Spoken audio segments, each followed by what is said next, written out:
What's up, YouTubers? This is your boy Big Metroid Fan 12 coming to you with another video game review. And in this review, I'm going to talk about the game Alice in Wonderland, which was released on the Game Boy Color by Nintendo and digital Eclipse software.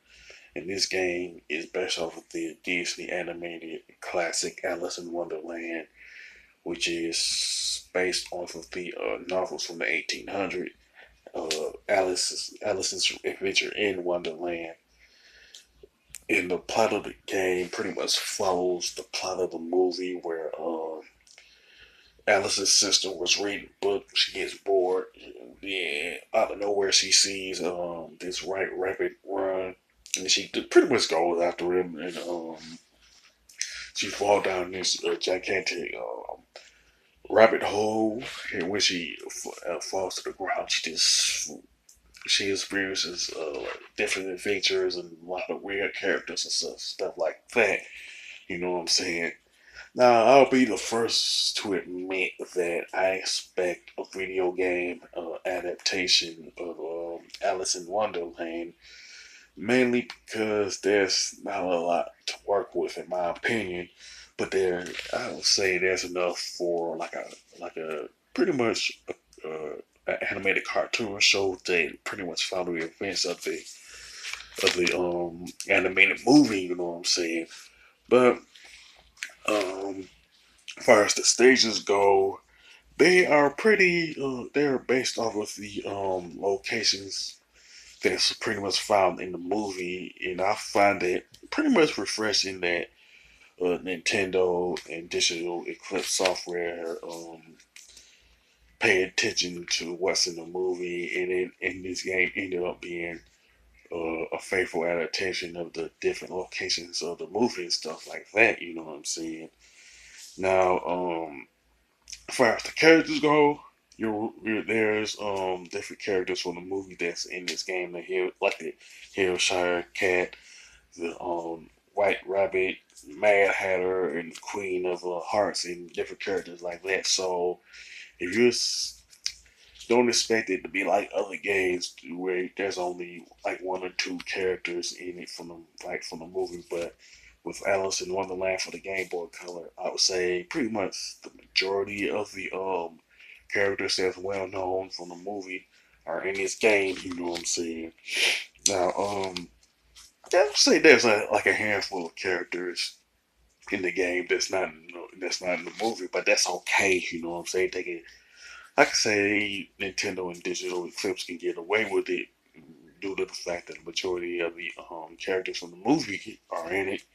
You know what I'm saying?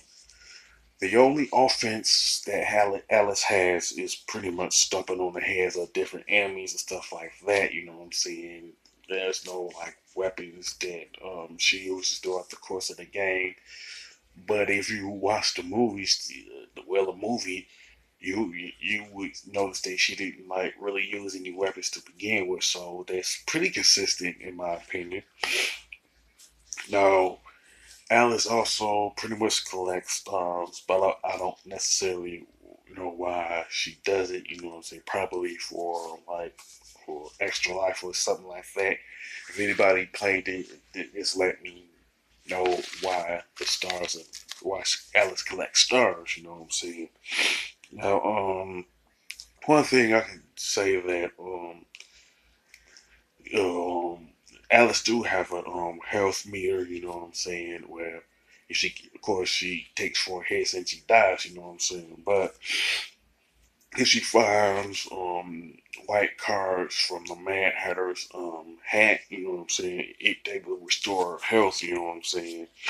Plus, if Alice touches a mushroom, it makes her shrink so that she can gain access to another part of the stage by when she runs under the small entrance way. You know what I'm saying? And if she touches a different mushroom or the same one, she returns back to her normal size. You know what I'm saying?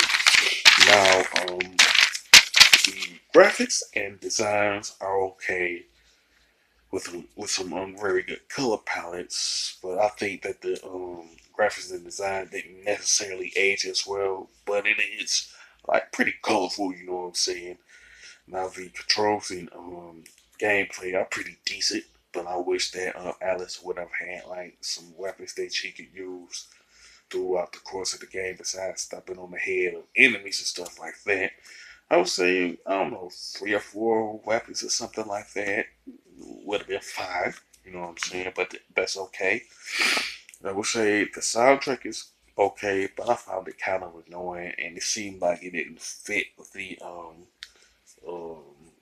the game. You know what I'm saying? I wish they would have used like the soundtrack from the movie to put in this game. You know what I'm saying? Now I can honestly say that Alice in Wonderland is a pretty decent game for the Game Boy Color. You know what I'm saying?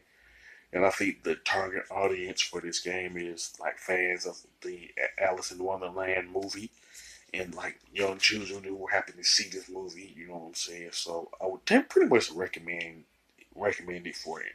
Those two groups of people. You know what I'm saying? Not that it's like necessarily bad, but and I think that's those two. I think that fans of Alice in Wonderland, in terms of the older people and children of the teen, are the intended audience of this game. You know what I'm saying? As far as the score, I definitely give it a 7 out of 10. You know what I'm saying? It's not necessarily bad, but it's could have been better. You know what I'm saying? Now, with that being said, you can sound off about Alice in Wonderland for the Game Boy Color. Do you like it? Do you like the graphics and design are good? Do you like the gameplay or the soundtrack or whatever?